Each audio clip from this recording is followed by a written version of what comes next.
Ulikayo mukumulamuko mugataleko mfufa mala enteekateeka z'omwoleso gwa Bride and Groom oguteekebwa kampuni ya Vision Group zigenda maaso n'okutojjera ng'aboolesi balaze bibagenda okwolesa. Omwoleso guno gutandika ennaku z'omwezi 23 omwezi ogujja Lugugo mu kibangirizi eky'abannamakolero.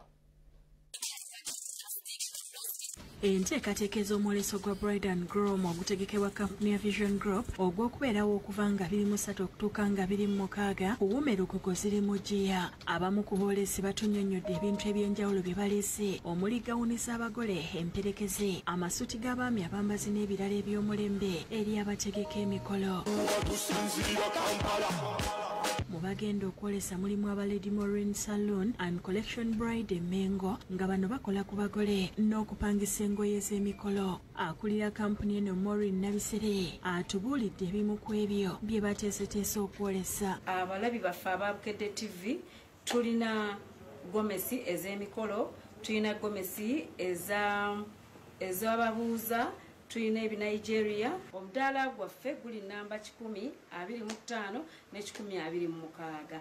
Bambi mujjeeyo mulabe ku gomesi ennungi ez'abagole ennungi eziriko ababuuza, ebi Nigeria, emishanana, buli kimu kyonna omugole kye wandyetaaze. Kukolako makeup, kukolako nviiri, njala. Mu balala mwe muli aba Penny Bold Bridal nga nabo bapangisa engoye z'abagole era Rebecca Nakayiza omu ku bagiddukanya ategeezezza nti beeteeseteese bulungi. Tina packages ennungi zetwagitugenda okuba abagole habiri good offers. Tina ebika gawuni eby'enjawulo twambaza okubagole omutwaka za Timeless Bride Plus size.